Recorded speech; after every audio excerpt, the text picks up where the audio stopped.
You're listening to the Power Platform People podcast on the CRM Audio Network with the bearded CRM guy Ian Connolly and the Mark Christie. The guys will take you on a journey of the Power Platform community. Here we go. Mr. Connolly, how are we doing? I'm very well, Mr. Christie. How are you?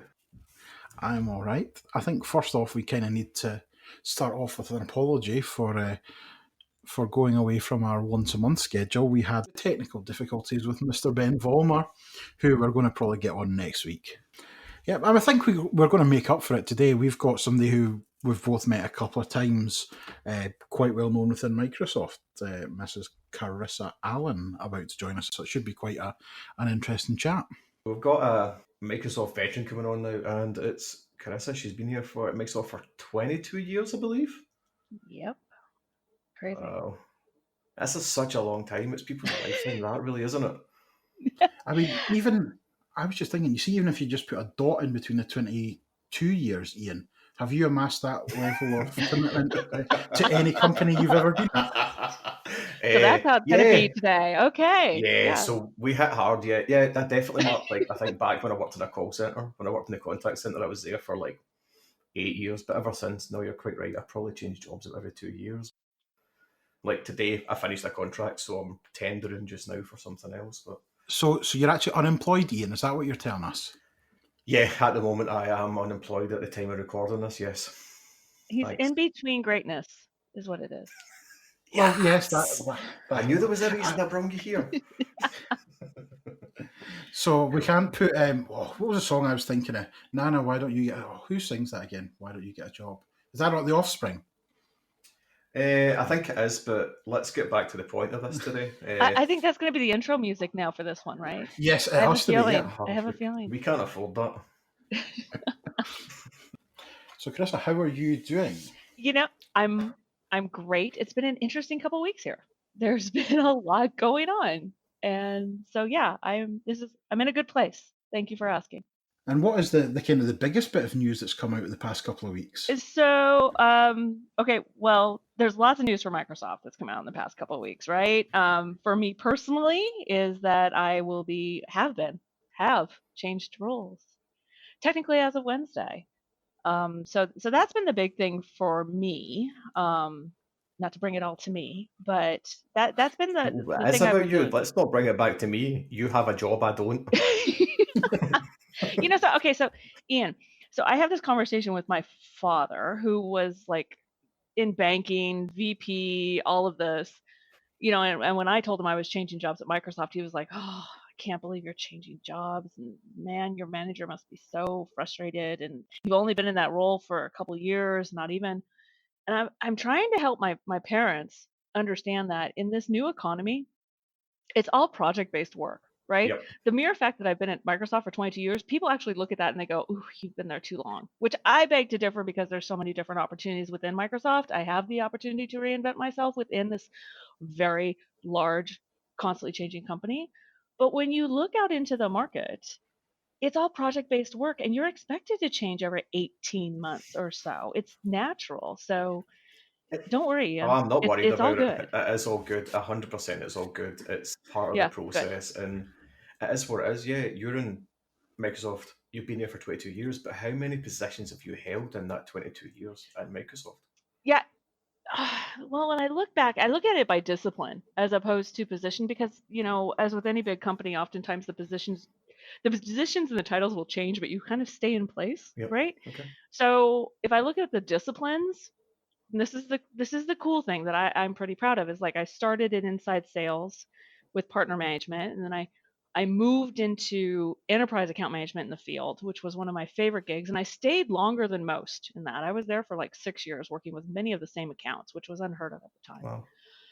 And then I moved over to business applications in different roles, but basically in different levels, right? Whether it was like the small district and then into the West region and then to the US, but doing similar things, similar discipline. It was more marketing and sales strategy and execution, and I did that for another 5 to 6 years, and the numbers aren't adding up right now, but basically, and then I moved to a worldwide, so I think of it in chunks, right? So if I think of my career in chunks, I would say there's probably been like 4 or 5 key moves in the 22 years that I consider to be pivotal and where I really learned.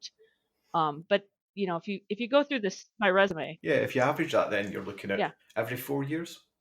Yeah, I would say. I mean, if you look at the resume, the traditional resume view, which by the way I've thrown out the window, I have a new view on my resume which I really enjoy. I blatantly stole it from Marissa Mayer over at Yahoo, I think it is. But if you look at it, when you get to be our age, I'll just throw an hour out there, even though I'm definitely the oldest person on this call, is that you get 2 pages of like size 8 font of, okay, here's what's the title and here's what I did. Here's the title, here's what I did. And I prefer to think about it in chunks, right? Because you can have a couple different roles that were pretty much just an iteration on the same thing. Yeah. So yes, to your point, if you do the math, I've spent 4 or 5 years in different disciplines and have absolutely had a blast. Yes. So yeah, I mean, I'm just looking at the 17 pages you've got on LinkedIn here of what you've been on. So worldwide business applications lead, and then one commercial partner. So I think that's obviously where you've been working when myself and Iain have got to know you a little bit.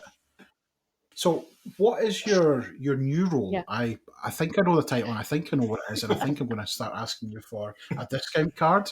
Well, that's just it. It's like I was thinking about how do I explain this to people. So I'm doing a reinvention. I'm taking a bit of a left turn, and so after 14 years where business applications has been in my purview, right? It's been my core responsibility.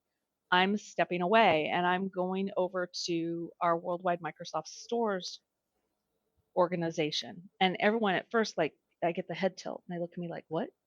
But here's what's going on. When I first met this group 3 years ago, I did an immersion with them. I paid my own money. It was part of a charity donation where I paid to go work in a store for a couple days because anyone who knows me knows I'm a little bit crazy that way and I love to interact with people and I thought that sounded fun. And I was walking through store 0, which is basically retailers, as you probably know, many of your people listening know, they'll have a mock-up store, a complete huge store in a warehouse somewhere. And that's where they try everything out. So I was walking through that and I'm like, have we brought any of our retail customers through this? Because they might be interested. And 3 years ago, they said, we're just starting to talk about that. We're just starting to do that. Fast forward to now. And what I'm going to do is I'm going over to MS Stores to work with a team that is focused on showing customers how Microsoft approaches retail and what we think about when it comes to customer interactions, what we think about when it comes to customer experience, what we are doing with all the data we're gathering, things like that. And so literally, I'll be running briefings around the world for our top retail customers, showing them how we do retail at Microsoft.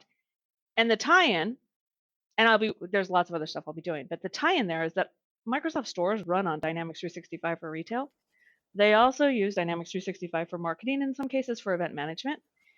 And all of these conversations are traditional business decision maker, line of business, like speaking to like. And so my business apps background plays very well into this. So it's not as much of a left turn once I give people that spiel. Is that too much information? No, that's awesome. No, I'm still trying to think how I get a discount card for the Microsoft stores, but no, it's not happening now. How what? A discount card for the stores, but it seems it's a little bit different. And also, Mark, there is no stores in the UK. I think they're looking at one in London. Yes. Is it open? So that's the other thing is that I'll be in London quite a bit. I can't give you the date because the date's not official, but I'll be over that way quite a bit, engaging with our enterprise customers, and so y'all better come see me. And as far as some discounting, I'm going to see what I can do. I keep winding Ben Vollmer up about that. You guys are shameless. Shameless. Some of the community is just shameless when it comes to that. I love it. I'm like, talk to Ben. I think you'll find there's probably there's no one more shameless than me and Mark, to be honest, when it comes to that stuff. We're not that bad. Well, let me tell you one thing. I am. And I don't know what this is going to look like yet. So, along with talking with the customers at the store is like, I'm going to be leveraging this amazing community that I've met thanks to you and to others, because I also want to build a partner channel and have partners leveraging these store experiences where it makes sense, right, for their pursuits.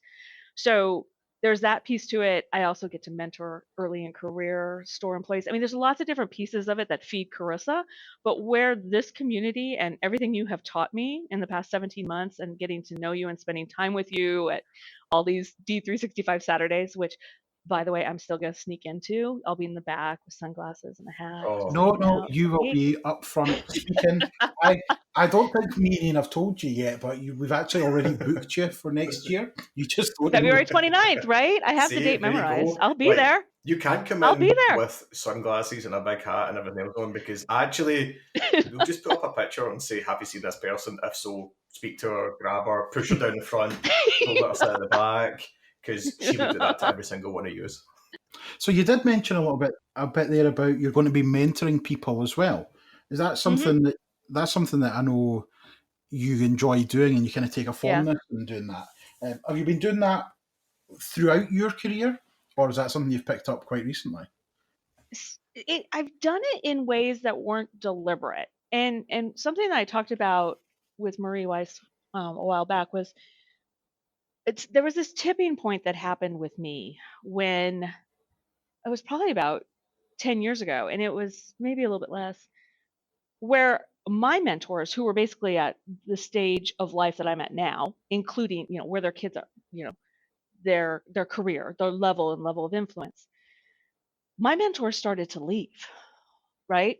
And this happens, especially for women, once you get to a certain level. I won't say glass ceiling, but I'll say it at the same time. And then there's the demands of like something else that recently just happened in my personal life where you end up having to care for parents and you're raising your kids. A lot of things come into play. And so a lot of my mentors started leaving. So I was starting to feel a little untethered that way. And at the same time, I was meeting, due to a job shift, I was meeting early in career people who were starting to ask me more for advice. And I tell you this story because that's where it shifted for me, where I became much more deliberate in realizing that I had something to share and that I was not just a mentee, I could be a mentor, right? And so that happened about 8 years ago. I would say it went crazy off the scale in the past 2 years when I moved into more of a worldwide role, when I started meeting at first people within the Microsoft organization in the field. I had been so US centric, and I started meeting people around the world, and we started sharing more. And they wanted to talk to me about life at Corp. And then I went into the partner channel, and there was so much opportunity there. The short answer to your question is it's something I naturally fall into. I've been much more deliberate about it in the last 2 years. How about that? No, I think you do fall into that a little bit as well. I mean, I've kind of come from a career path where everything has been self-taught, and I'm at the stage where I get more pleasure seeing somebody that I've shown how to do something succeed and work than I do for me doing it. It's like previous place that I worked a lot with the grads, and I've seen some of those grads go on to do talks, to build decent bits of codes, to do blogs, and I'm like, I'm not taking credit for anything they've done, but I feel accomplished that they're able to do that sort of stuff, and it's a good feeling. It's one of these things. It's really good fun, and I think Iain does exactly the same thing. Iain will probably not admit that he does it, but Iain speaks to a lot of people, and Iain gives a lot of people advice. He's just not upfront and doesn't tell a lot of people. But I know Iain does give a lot of good advice. To be fair, I'm sitting here listening to you thinking, yeah, I wish that I'd done this more, or I wish that I had some sort of mentor type thing that I could say, or have somebody that I would say, right now, I have a mentor that's this person, but I just do what I do, and that's the thing. I think I don't think about it. I started as I said, finished a contract today, but I'm retendering for the same place. But in there's a CRM team, and there were people who didn't know anything about like the XRM toolbox, they didn't know anything about various parts of what was coming new. So I sit and I teach them all of this and all the stuff that I learn or pass on and things like that. So I definitely do that mentoring, but it's not something I do. It's not something that I'm comfortable saying I am a mentor or I do this for the limelight. It's just I don't have that in me. I think that needs more nurturing, and that kind of leads me down to that question, I suppose, for you, Carissa, with you've been doing it quite heavily for the last 2 years now. How do you go about, or how does a mentee, if that's the word, or somebody that needs mentored, find you and come to you, or how does that happen? So, kind of going back to what you were both just talking about, whether it's deliberate mentoring or by association or organic, which is, Iain, what you were just describing. Yep. My philosophy in life is that every interaction is a gift. It really is. And every interaction is an opportunity. It can be positive, it can be negative, it can be churn, it can be static, whatever. And so what I'm hearing both of you talk about is the fact that, you're seizing the opportunities, maybe not deliberately, but you're sharing your knowledge, right? And that feeds you as well. And that's the cool thing, right? I am very wary of people who come in and like, I need to get 3 mentees and blah, blah, blah, blah, because then it's all about them. This isn't about you. Yes, this feeds us, it feeds the 3 of us, but this is more about connection than anything, in my opinion. So how people have found me or how they can find me is literally just when we go into the different events or when I drop into an area field office. It's simply a matter of stopping and listening to people. And when you show that you listen, if the person wants to have a continued conversation with me, absolutely, right? Putting together the roundtables at some of the events, and we can call them whatever we want, right? Whether it's women in technology or whether it's just, hey, come have lunch with Carissa. There's an opportunity there, and I'm not going to go. On rare occasions have I ever gone to somebody saying, I want to mentor you, I see potential, but usually people will come to me. I just broadcast that I'm open to it, right? I've had people reach out to me on LinkedIn. I would prefer to have a connection first, right? But after I meet people face to face, I'm always open to it. I will always make time to talk to someone. Anyone who says they don't have time to do that, they don't understand what they're missing out on, right? Because you learn as much. Communication is Yeah. key. I think we've said this in probably most of the podcasts that me and Mark, this is us just doing what we do every day, chatting to each other. Like, we speak to each other daily for 40 minutes easily. And we've always said we should just record our conversations and share them. Yeah. And then we're like, actually, let's do it and bring somebody else in, because conversation's what it's all about. It is. And again, it doesn't have to be forced, right? You guys sent me no questions at a time. We're not following a script here. It's just, you just have to be present. Be present and realize the goodness that is happening. Yeah, I mean, I could talk about this forever. It's been really interesting. I have seen a significant part of me grow, and it helps with my confidence as well. Just having these really cool connections with so many people. I think that's the full 360 of it, though, isn't it? When it's that organic growth in yourself when you're mentoring someone. Like, I understand that. I understand how good it makes me feel when I see somebody learn something and go, wow, that was cool. It makes me feel good. And then you move on to the next thing. It's just the way that I work, the way that I do everything is just, I don't hang about for it. I move on. Yeah. Well, it's like, some people just fall into it naturally. And I'll tell you, kind of building on what you just said, I love getting the emails on LinkedIn from people I've met at roundtables or at events where they're like, hey, remember that thing we talked about the stupid question and how I shouldn't say it's a stupid question? That's been really painful, but I tried it and I'm getting better at it. Or I get these notes from people saying, hey, I've been working on this and it's had an impact. That'll make my week. And Mark, back to your point, I will never, ever forget. I was mentoring a high school student who was doing a summer internship at Microsoft like 10 or 12 years ago. And she asked me, she went through her presentation with me and she was super nervous. And I said, okay, well, drop in this here, maybe if you're comfortable with it, or try this. And I sat in the back of the room and I watched her deliver it.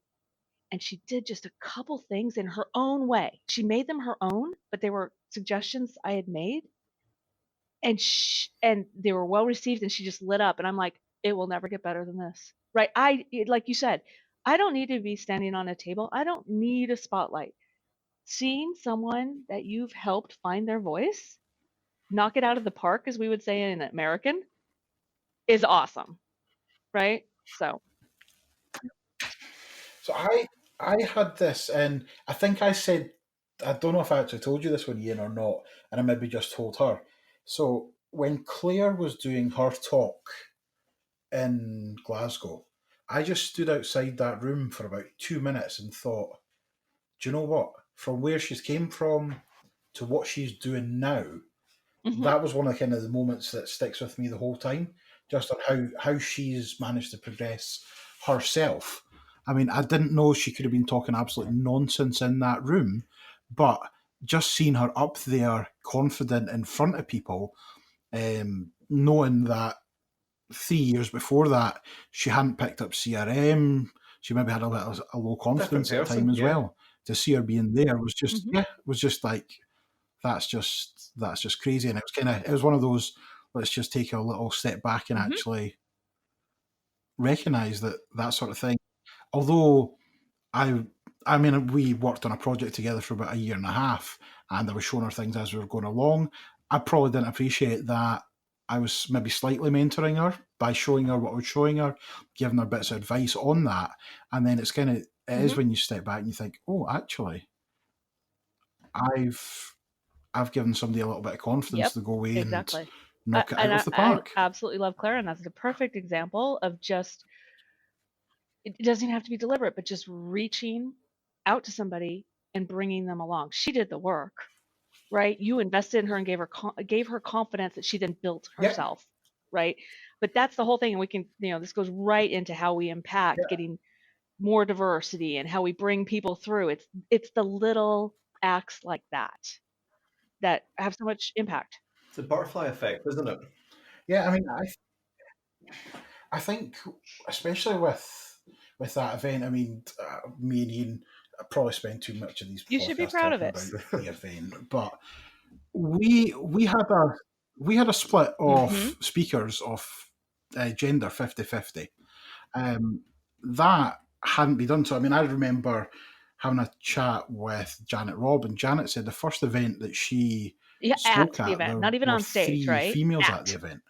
Yes. Yeah. No, not even on stage, just at the event.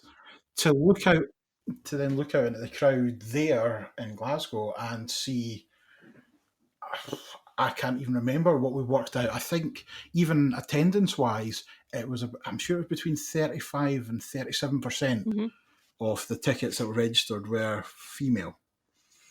And that was it. Like, even for us, the 50-50 split came from sort of Dublin 365 Saturday, speaking to Janet as well, and that conversation, we were like, there's one thing, there's a challenge. Somebody's told us we can't do it. Why can't we do it? Who says that the people aren't there? And for the last 12 months, I work in a team where there's 4 CRM devs / consultants, whatever you want to call us, and then we're supported by the CRM team, who there's 10 of them, and 8 of them are women. I'm like, so I know they exist. We just need to get them to the event. We just need to get them to talk. It's interesting because you just have to be a little deliberate about it. And you don't want to be inauthentic, but you need to be a little deliberate and extend the invitation. And I'll give you just a little bit of insight, and this is stereotype, all right? But this is something that we talk about in roundtables, is that if you come to anything, whether it's job application, speaking opportunities, anything, typically, and forgive me for the stereotypes, typically a male, for the most part, given how they've been brought up, will reach for the golden ring or whatever. We'll say, I'm close enough. I could do that. I'm going to put my name in the hat for that, right? They're going to apply for a job where they don't have all the skills quite yet. They'll apply for a speaking opportunity where it might be a stretch for them, typically. When it comes to females, typically, again, I don't like speaking in stereotypes. There's enough nodding in the room when I talk about this, though, that I know it's real. A woman will not apply for a job until she's got every single requirement on that resume, that JD, checked off, right? She will not reach out to speak at an event unless she's uber confident that she knows everything about that topic and is when she puts herself out there, right? And it's a difference in mindset. And I'm not saying that people should fake it. I don't believe in faking it. I believe in acting as if. That's different. But it's just that difference, right, with those two groups means that occasionally you need to reach back or reach out into that pool and encourage women to take that risk a little bit more. It could be generational. It could be. Yeah, I mean, there's a few different things that, I mean, so I'll be brutally honest, I took quite a lot of flack from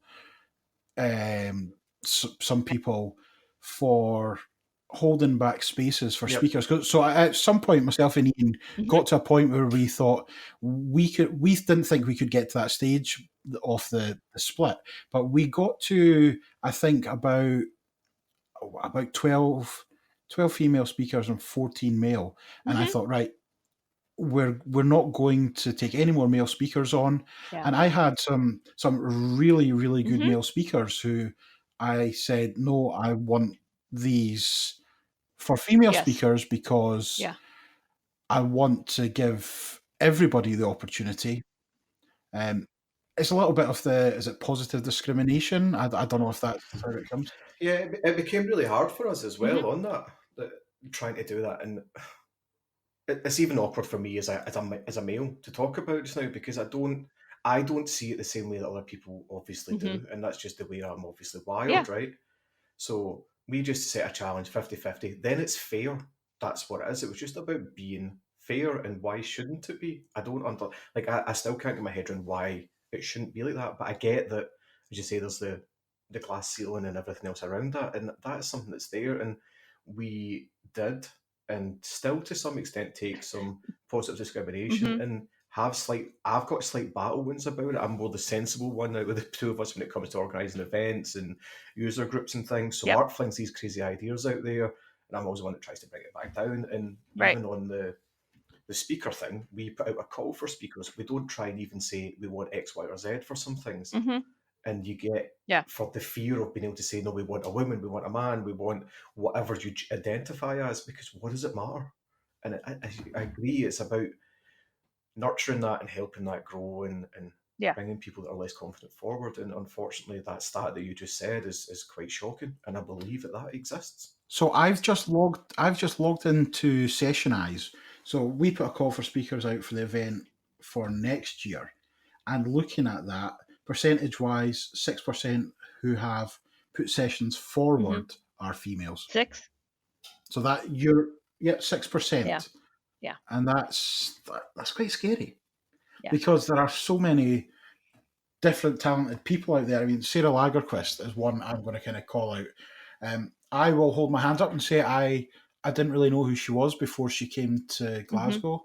She spoke and absolutely nailed it, and now you can't stop her speaking. She's look at LinkedIn. Everywhere. She's all over. I love it. I absolutely love it. At the point for D365 Saturday, I was using social engagement just to see the tweets and just basically get myself familiar with social engagement.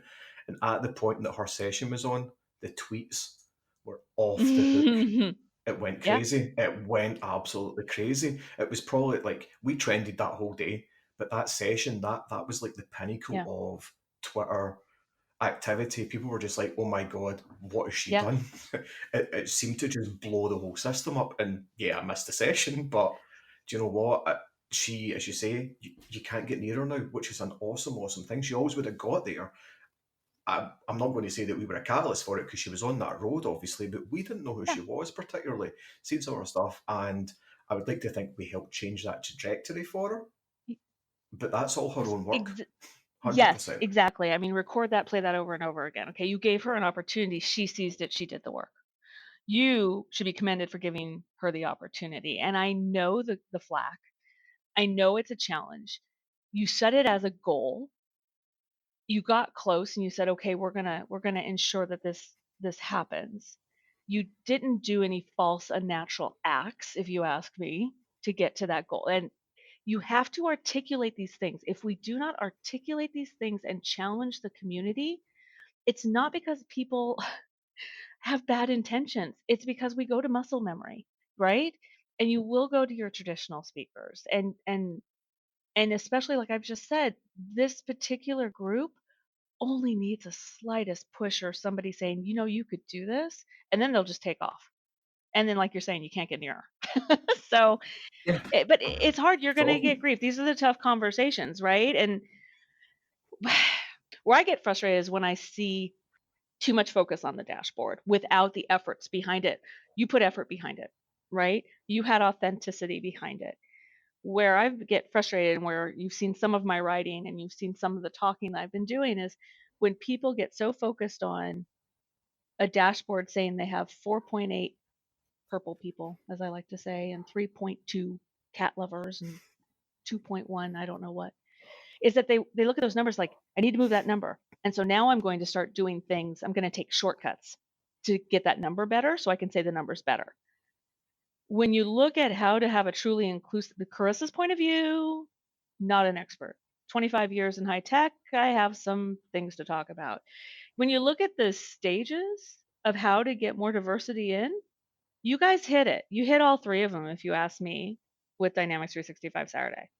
You have to build the pipeline. I really feel Thank this. You have to build the pipeline, right? You have to be bringing more people in, and that can be like us going into schools. It can be a lot of different ways you build the pipeline. You need to then recruit and onboard these people, and that can be anything from, in a professional situation, I'm lecturing now, but in a professional situation, making sure that there are women involved in the interview loops, right? I'm not saying, I don't like it when people say this particular hire has to be a woman, or this particular hire has to be a diversity hire, or for this particular hire, we will only pay relocation if it's a diversity hire. That's horrible. Okay, that's just wrong. You need the best person for the job, but you need to make sure your candidate pool is diverse. This is Carissa's opinion. And then the third thing, which is what the execution the day of that you did, is the inclusion, right? It's getting them on the actual speaking agenda. It's the positive reinforcement. It's all of that. I'd be curious what your points of view are on those things, but we need to be doing all three of those things as gracefully as possible to truly impact diversity. Because if you just do we're going to have 50% women speakers no matter what, no matter if they're qualified or not, yeah, you're going to get backlash, right? And Yep. That's not what you did. Yep. I think that was some of the backlash we got, but I'll not comment too much on that. I mean, what we are trying to do is include as many things. So a few of the ideas that we've got for next time round are an introducing stage. So I mean, people who maybe don't have the confidence right now to do a full 50-minute session. So over the, not to give too much away on how we're doing certain things, but we want to have an introducing section where we have 4 speakers who come on and do 12 minutes each, or 10 minutes with 2 minutes on and off, where they just get their 10 minutes to do what they want to do, build that little bit. It's a bit like comedians. So you know how comedians start off and they do their 10 minutes in the club? That's what it is. It's your 10 minutes in the stand. And if they do that well, somebody sees them and asks them to do a wee bit longer. So that's one of the ideas we've got. The other one, and I've not even told Iain yet, I'll probably arrange it and then tell him afterwards. But I've been speaking to... already. It's actually, this is a good idea, Iain. Like all of my ideas, this is a good one. Okay. Yeah, so rather than have Billy Big Balls from Big Balls Company, I want to have one of the local tech youth groups do the keynote speech with some amazing tech. That is going to resonate. That's awesome. That's massive. See, you say my ideas are shite, Iain. That was a good one. There's a reason why you said that in the podcast with Carissa, let's be honest. You sanitized that before you said that you ran that past somebody else. No, that's what I've been trying to arrange now for a few weeks. So, but it's about including, and it's not just diversity in gender. There's, I mean, Anna Domeni. I love Anna to bits, and she's looked at running training sessions for people with maybe backgrounds that have not afforded them the lifestyle or the means to be able to get into this industry. She's also doing one on ages, and this is what I think is brilliant. So ageism. My dad how old's my dad now? Old enough, shall we say. He's been out in Dubai for about 15 years and wants to move back to the UK. But because of his age, nobody will take him on. I mean, he's been a project manager in healthcare and like high level, working for Saudi Prince and everything. But because of his age, not a lot of companies will take them on. And not a lot of people will either get into new systems or new tech. Whereas what Anna's trying to do is Anna's trying to run training for people of older ages who are going through career changes. So just Anna going through all these different areas and different bits of diversity is just unbelievable. There's just so many. diversity is brilliant, but we shouldn't have to, if that makes sense. We shouldn't have to think, I need to help promote people. The world should be in that. It should be doing that naturally, but there still are those areas that we have to try and help with. Yeah, I think it's important there to remember that. Let's talk about the event that we spoke about a few times as well. Like when we started that, we weren't looking to promote anybody or do anything. We booked people Yeah. that we wanted to see that we'd never seen before, or to see that we hadn't see again. That was what we were trying to do, and we done that. I actually just remembered a really random story that I think fits into a bit of diversity for me when I was at high school. I don't know what you call it in the States, but you do like when you go out to work experience for you, is it just work experience? Like internships. Go out, work at a company for a few weeks. When I applied for mine when I was at high school, I applied for it because it said the uniform was you had to wear a skirt. And I'm at high school going, well, that's not right. Why should I have to wear a skirt? They obviously expect a woman, and it was for a reception in a hotel. I'm like, they obviously expect a woman. I was like, I know what that is. That's what they're looking for. So I applied for it, and that's the one I got. And I went in wearing trousers and stuff and just noised them up constantly for the whole week about it. I got a really shitty review back to the school that I was late and all this random stuff. And I was like, well, just because you didn't like me doesn't mean that you should do that. But even at that age, I kind of realised it and purposely pushed it. I've just thought about that there. Flashback. The scary thing is, it is still like that. I've told this story a couple of times about my daughter. So my daughter is 13, 14 at the moment, and she's just done her course choice. So over here, you kind of choose the subjects you want to do at a higher level. So that then starts to formulate where you go on a career path. So what they have is these careers advisors, and they sit them down with the careers advisors. They fill in these forms, and the form says, do you like doing this? Do you like doing that? And it came back that my daughter would be well suited to work in IT.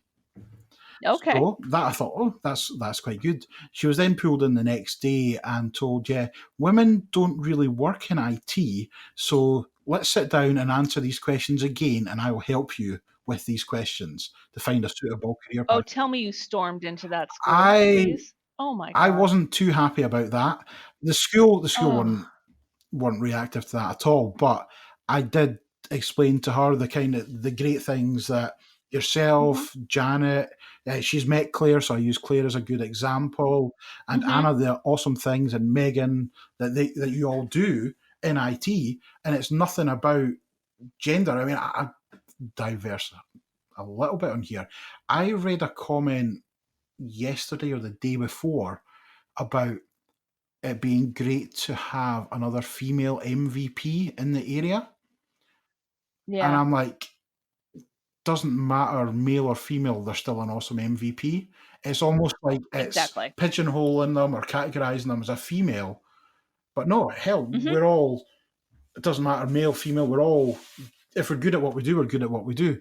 It's like, I coach football. If you're good enough, you're able to play regardless. No, it's true. And the one aspect where I would say that it's good to have another female MVP is because that's another example for other women to see, to then aspire. Exactly. She did not get it because she's female.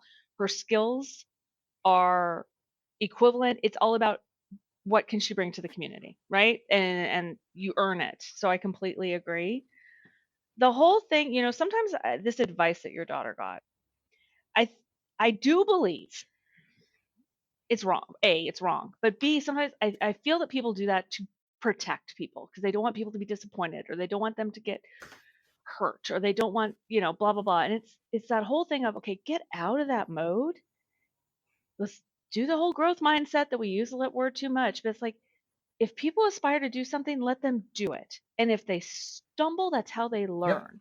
So whenever they get that advice, I don't think people are trying to hold people back. I think that they're using some older advice they got, some unconscious bias they have, trying to quote unquote protect people. And it's not helping at all. So IT is not a job for females. It's probably what she was told 22 years ago. She won't get a job, blah, blah, blah, blah, blah. So she'll only go to a certain part. I mean, I remember my granny worked for Unisys, where I can't remember what they do, something to do with clocks and things, their timings and data. And she was a data analyst. and she just inputted data and worked with that data.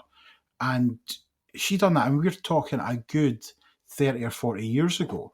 So even at that point, there were jobs in tech for females, but there may have been, and I think there still is maybe a little bit of a glass ceiling in terms of how far females can go within industries. I mean, where I work at the moment, we've got a female COO who is absolutely amazing. So it is getting out there, but it takes either somebody very special knocking doors down, or it does take that little bit of the push.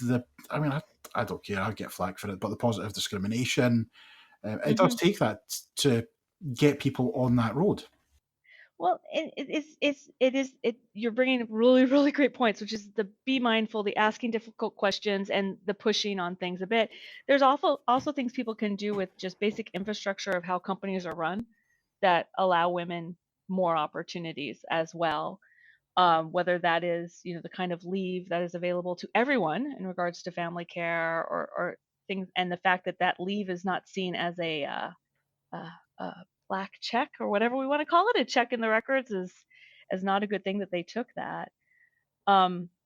It's really fascinating. I mean, there's so much unconscious bias against that about what goes on in people's lives and what they can supposedly contribute as a result. I mean, one of my favorite examples to say, and this people get a little uncomfortable, is like, I don't know very many men. I have been surrounded by men my entire career, 25 years in high tech. I don't know very many men who are asked how they do it all, how they balance family and career, and this, that, and the other, right? Meanwhile, every woman has been asked this question. Okay? And most of the time when you're asked this question, it's by other women because we're trying to figure this shit out. So there, I'm going with you guys as far as the salty language. But but it's just interesting because there's still a challenge, big challenge in my company and every company out there, that there's this idea that women of a certain age, or if you have young kids, that the company can't expect as much out of you. And that's one of the things that needs to be exposed more. I can't remember how I got to this. I think it has to do with the fact that what you said about, women used to do this and blah, blah, blah, blah. But it's like, it's just, But do you think part of that's maybe changing? Yeah, do you think maybe that mindset's slightly changing certainly within the UK? I don't have kids. It's been our choice not to have any. But I believe there's much more of the parental leave, because it's not maternity leave, it's now parental leave or something like that. And it can be shared. So it can be shared between both parties. So instead of the guy just getting 2 weeks, which I think has always been crap, have a kid and you only get 2 weeks off. 2 weeks are probably the easiest 2 weeks. It's the next 6 months that are a nightmare. I don't know.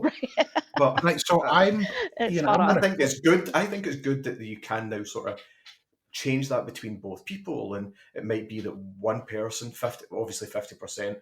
Yeah. Let's be honest, people probably don't earn the same in a household, and it's not necessarily A or B that earns more. So you could make that choice at that point. And I think it's much better to empower the family unit to be able to do that. And it's good to see somebody's doing it. I'm going to throw a total curveball here then. So, Carissa, you mentioned if a woman takes some time off to go away and have a child, that goes as a black marker against her. So, Iain, in the UK, we can split the parental leave.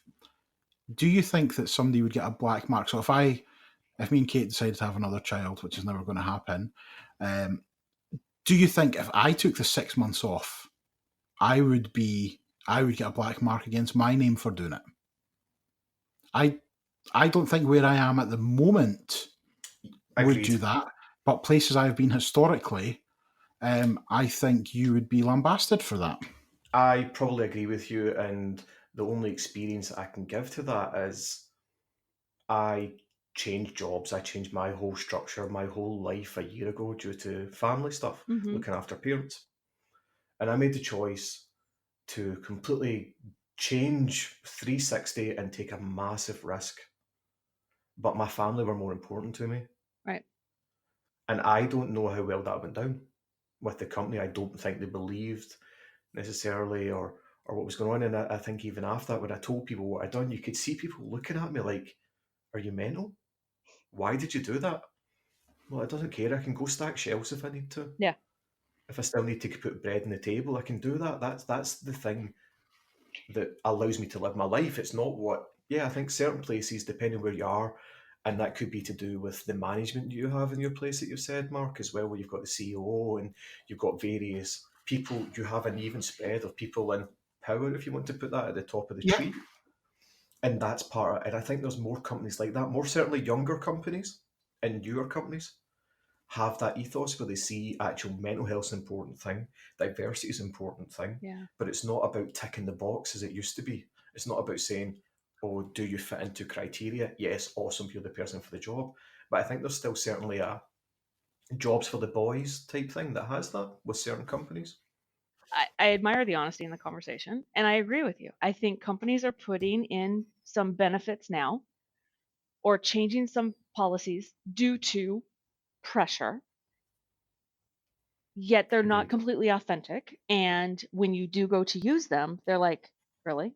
And it's kind of what you're hinting at, right? It's available to you, but then when you go use it, for starters, I would say that there's probably a little bit of an inner dialogue there of what we tell ourselves about what people will think if we do this.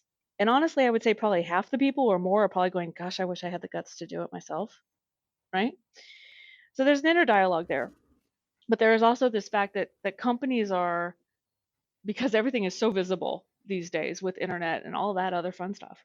I think companies are putting policies in place and they're like, oh, okay. And they need to then adjust the perception, or there's another word I'm not using well, about actually using those policies. And then I would say especially around mental health these days, because people are talking about more and more and people are starting to quantify. So they've quantified the impact of diversity, or they've tried that there's a financial hit on companies if they're not diverse in many ways: quality of their products, the experience for the employees, their PR, you name it. But they're also starting to do that, I think, a little bit more with mental health, as far as if you don't address something now, you have to address it later. Yet, so they put policies in place. And the point is, which I'm not getting to very well, is that, but then when people actually take advantage of those things, there's still this almost stigma. The Right. stigma around it. Yeah, Yes. there's still a stigma Gosh, we and have to grow a up. bad taste or Yeah. whatever you want to call it. I also think that, kind of talking around that, a lot of companies are still reactive to things along those Very. lines, so they're not proactive. So in fact, it's actually later on this month, I'm on a 2-day workshop for mental Mhm. health first aid. So I line manage as part of my role. So being able to do, I mean, I don't know what the output of it's actually going to be, but to be able to comfort somebody or to give somebody advice around mental health, and these are things that my company are promoting, is brilliant. It's being proactive about people's mental health rather than being, oh, you've got a problem now, we're going to have to send you away Mhm. somewhere for 6 weeks. It's been proactive, and I'm not letting it get to that stage. So those are the things I think a lot of companies now are starting to realise. It's not just reactive, it's Yeah. being on top of things and being ready for it. I think that harks back to what Carissa was saying, where there's a financial impact in things as well. And it's either whether they front load it and prepare people for it Mhm. and allow them to have the tools to reach out and address it much earlier before it becomes this big thing where, do you know what, the breaking point is that Yeah. so far gone that it's massively detrimental. And it's about addressing everything at the right time, isn't it? And being aware of it rather than pretending you've addressed it and putting Yep. the policies in place to say, well, you can do this, but nobody ever actually uses it. Or even when it comes to somebody using it, they can almost feel people's eyes rolling because they're like, oh, this is such a chore. I don't know how to do this. I've never done this before. Yeah. It shouldn't be like People that. are much more comfortable. Go ahead, Or Mark. the other one that I find quite often is, if somebody takes advantage of the benefits and the things that companies put in place, there's we'll use stigma again, of they know Yeah. how to work the system. That's quite a thing I've seen recently, that, oh, they know how to work the system, they'll be off for this length of time, they'll come back, they'll then go off again, they just know how to play the system, they know everything. But in the real world, it's not that easy. Oh, I've heard that so many times. As far as, oh, they're getting really good quote legal advice, or they're taking advantage of X, Y, and Z, and it's we have to stop. We need to be more supportive as a group. It's interesting. What I was going to say is we're much more comfortable as a society dealing with things when they go code red, for lack of a better term. And I had a very direct conversation with our overall lead of HR at Microsoft about this, in the sense that we don't have a sabbatical program at Microsoft based on tenure. We have one based on seniority. It's pretty hard to get to, but we don't have one based on tenure. We did put in recently a great program where I can go now take leave to take care of a parent or a child, right? When something has gone critical. I have worked with so many people, though, who have gotten to the point of burnout that they had to leave, that we lose really good talent because they can't just take some time to recharge, right? And I feel that personally, my Yep. company has lost a lot of really great people because we only address things when they get to code red. And this is typical for any company. I absolutely love Microsoft. I have been here for 22 years for a reason.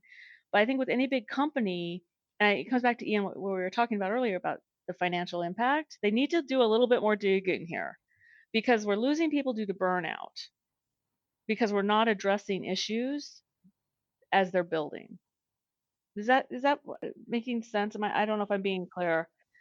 That's Yeah. No, that's yep. kind of where I was trying to get to at that point as Yes. well. It's about addressing it before it gets to the point that it's critical mass, It's because too late. at that point But it's people can too throw up their late. hands and go, "What could we do? Hey, what could we do? The person, had a nervous breakdown, or her father ended up, she had to take time because her father had a stroke, right? Or isn't it? But it's like this Yep. is moment of time before people do anything, and there's so much more subtlety than that. So I'm going to throw one out here. Do you think there is such a thing as a gender pay gap? Oh my gosh, yes. Okay.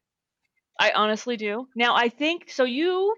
I will say, in my world travels, I think that there are definitely cultures, countries, whatever you want to call it, that have addressed this earlier on than we have in the States or other places have. But there's definitely a pay gap. And it has to do. There's so many pieces to it. It's not so easy. I love the fact that Benioff wrote a check. Right? I think we all know that story about Salesforce. No. It's not that easy. Do you know Nope. that story? Nope. So Salesforce did a huge study. I will find the link. They did a huge study and they found out they had a significant difference in the amount that they were paying women versus men for the same job. Now, granted, we all know that there's like levels of how much people put in and their success, especially on sales, where it can be very varying with compensation, with deals. But they came up and they're like, wow, we have a big gap. Benioff literally wrote a check and made everybody whole. Okay. That was last year. Okay. Wow. And then my immediate thing was, excellent work. So what are you doing going forward? Right. Yeah, it's okay if right. it's a one-off, right? People do it Yeah, every year. exactly. I know there's a pay gap because I have a friend who, when I was very early in career, so this was a ways back, but I refuse to believe it's changed. Literally, she was in HR and she spent time working with other HR people and hiring managers because they would offer men more money than women. And so she, at that point, this was literally 25 years ago, was trying to stop that and catch that. And it was very prevalent. Right? Well, the man, he supports the family, or they just automatically would pay a man more because they think he's going to be longer term with the company, blah, blah, blah. Okay. I think, but then it's not just that. I also think it's what we've gone back to as far as how women will wait until everything's perfect to apply for the job. Same thing as far as, performance reviews, as far as asserting themselves with how well they've been doing or what they feel, they merit. I definitely think it is out there. And I don't think the answer, though, is that everybody gets paid the exact same rate, because I might be at a point in my career where I can dial it up, or I am recognizing the fruits of 18 months of insane amount of work, and now my accounts are doing X, Y, Z, or that project's been delivered, right? It it's not supposed to be Yep. all equal. I do think we need to go look at how people enter, how they progress, and the reward system. I do. What do you think? So I just spent a bunch of Yep. time telling you what I think. What do you think? So I've got kind of two takes on this. So for me, when I've been in job processes, the job has been advertised at a certain amount, and that job is available for male or females to apply for that. And then when we come to reviews, most companies I've dealt with have a scoring system where line manager would score them and they would score themselves. And it's based on percentage on scores. So if two people were to start in the business at the same time, one male, one female, both on the same rate, then I would see them. I mean, obviously, as you say, sales and different performance would come down, but I would expect them not to deviate too much throughout the course of their career. And that's one of the reasons I wanted to ask the question, if you thought that was still a thing. But on the other flip, I can maybe see where you're coming from, that a female may not go for that job until all the ducks are in a row. And then if you're aware that they're maybe reaching a little bit more for that job, then you could, in theory, lowball them with an offer, and they would think that I've been lucky to get this offer and take that lower amount. So that's maybe where it could come in. I never thought of that until a moment ago. Well, and then the other piece, building on also something you said, which was that whole self-evaluation in parallel with the manager. If women are, historically not rating themselves, pardon? I thought you were going somewhere else totally with that, but I'll let you go on. Okay, yeah, then bring me back. Okay, so if they historically rate themselves not as high, and the manager then follows that because it makes the bell curve, or it makes the overall scale easier, that's another way that this can get skewed differently, or out of whatever balance quickly, is if the woman isn't pushing for what she deserves and the manager isn't promoting that woman. Or it's nuance. Oh my gosh, it's so hard. If we could just apply some big model and everything would be happy, I'd love it. But that's another place where it gets out. So I've got a whole spanner to fling in here. So historically, my partner has always earned more than me, and we used to work in the same place, and that's where we first met. So we went in both on the same basic salary. That's the way it worked. There wasn't a difference. It was, this is the starting rate for whoever you are, and then it's tiered. And from that, there was different percentages, exactly as you said, based on performance reviews and got the core values of the business, etc., etc. And Jen always earned more than me, got better bonuses than me, and always has done. And then I moved jobs, moved careers, and different stuff. So I now earn the bigger salary. But it's just interesting that I've just never really been exposed to the difference in that at all. And I suppose that's where I'm slightly naive and very fortunate, I think, in that way, because it certainly does exist, having had conversations like this with, obviously today with you guys, and just in general. There's no smoke without fire. People talk about it, it must exist. Doesn't matter what the conspiracy is, there's no smoke without fire. So on the sort of review thing as well, I'm just having a little thought about that. And it's how you go into that. So if we follow the two people that are still following that same career path, if the guy goes in and he's like, yeah, I'm a 5 for everything because I'm brilliant, I am amazing. Everyone within that business, yeah, he is the man. Yeah. He is the man. He is the greatest. If a woman was to go in and score herself all 5 for everything, she's full of herself. Yes. She's thinking she's something she's not. Yes. How dare she think that? Get back. You're not a 5. You're a 3. Yes. Never again. These are things that I've never personally seen, but I could see how that could happen. Some of it's pretty industry specific, but it does happen. And yes, it does happen. I heard a story recently of someone was sitting in a room, and like 4 or 5 people came in, and they knew that they were meeting various key stakeholders within the business, but a lot of them were new and didn't know who they were. This is trying to be as discreet almost as I can here and not say anything. I know this story, don't I? I think you might know the story, but like there was a woman came in the room, and this one person stood up, shook hands with them, as they did with everybody else that came in the room, whereas the other 4 people in the room almost didn't react to that person coming in. Yep. And it turns out that person was of a very high stature within the business and is a Mhm. female. But to the other 4 people who were males, they didn't seem to really acknowledge them other than saying hi, nod of the head, but there was no handshake, there was nothing like that. There was none of the normal business pleasantries you would have with someone. I've had that happen so many Really? times I find in that my so career. interesting. I have stories you would not believe about when I was the account executive for all of the execs in the room, and the Microsoft execs who came in to talk assumed I was the admin, and these were all of my accounts. Right? I was the account manager. Like, I wish we It's had video very right now, because I'm actually just like open jawed shaking my head with a sort of yeah crazy glint, because I'm just like, I can't believe that this yeah happens. yeah it does. So this actually happened, Ian. So if you think of, let's not name any scenarios, but could you imagine you were out for pizza somewhere and somebody of a certain gender was told to go and sit on the other side of the room because you couldn't be technical? Uh-huh. That's exactly that same thing, isn't it? That is exactly that, and the response from that person was awesome at the time, and it's not for podcast. I want to hear it offline. That's an expletive that I won't use. And this is why we love Claire. Go Claire. So there's another piece to this, you guys, I want to throw out, and then I actually have to leave pretty soon, and I'm so sad. So please promise that we can talk again. So when I talk with women, because women actually will naturally do this, because we are naturally the ones who, just based on gender roles, how we were raised, we will defer.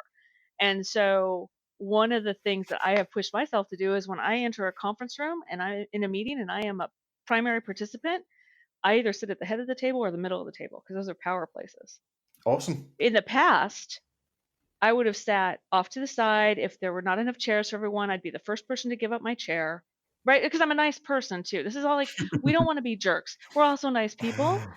However, some of the coaching I do with women is also on presence, and walking in and just kind of knowing that you should be at that table. I mean, there's some real small things that can help with what all these things that you're also describing. But then yes, there's all of this unconscious bias running around that is just absolutely insane about, I well, think you're a for me, woman, you you can't be touch on the point there about like, because you're a nice person thing. yeah. I'll offer someone a seat and things like that, and then I'm like, oh, I don't want to make them feel awkward because I've offered them a seat because they're older or they're a woman or No, they've we got a don't take it like disability or that. they've got something. I'm not like that. I just say, No. like, I've been sitting for 20 minutes. Do you want a seat? Yeah. Is what goes through my head.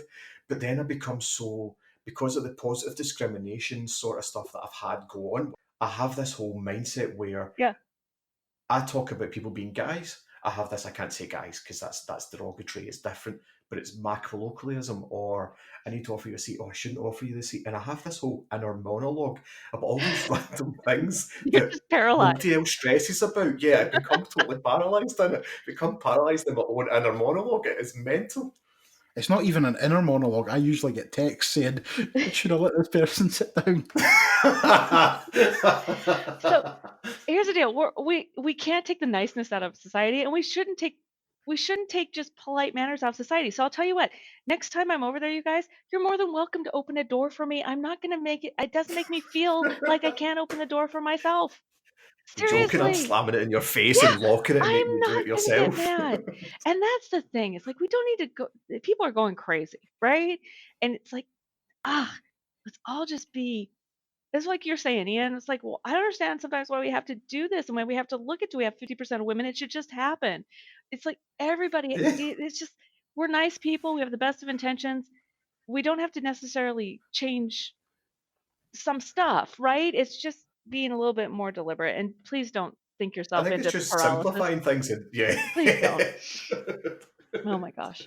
But cool, do you know what? I know you said you had to go, I do, and it I'm has sorry. been awesome. And I think we could have this talk. This could be like the longest podcast in history. We could go for like 48 People hours. already like Because I bet we hung up. forgot we were recording this already. Right? Yeah, people have already left. But do you know what? If they left, they left. They missed a good chat, and that was their choice. Yes, exactly. If you stayed with us, thanks very much. It's been a blast, you guys. Thanks so much for including me. And I look forward to seeing you. I'll be over in London, like I said. So that's not that far. I'll come over Text and me see some you. dates and we'll arrange something. All right. That sounds great. And thanks for everything you guys are doing with the community. It's having a huge, huge impact. Thank you very much. Thank you so much. Thanks. All right, y'all Cheers. take care. Cheers. Bye. That was, I want to say, quite not a heavy podcast, but it was quite an enlightening one. I've kind of picked up some things that I didn't really appreciate, maybe, is the term I would I think use. I said the same even in the podcast where I was naive to certain stuff. And I think it's just the culture that I've worked in and been brought up in. I've not been exposed to certain things, but it's good to talk about it. It's good to get out there. Yeah, it's hard hitting, but things that have to be addressed have to be hard hitting, I think. Yeah, and it just so happens we have a nice little platform that will allow us to talk about the things that are maybe not as technical, maybe not as taboo. So yeah, it was quite an interesting chat. We did get some words in, which I was surprised. Three of us in one room, I think I'm I'd probably- pity anybody else that was trying to join that conversation, to be fair. Yep, so I think that's a good place to wrap it up for today. So we will see you next month. We promise we'll have one out next month as well. Thanks very much. Bye. Cheers. Thanks for listening. Remember to subscribe to the podcast with your favourite app and check out crm.audio for information on all the other shows on the network.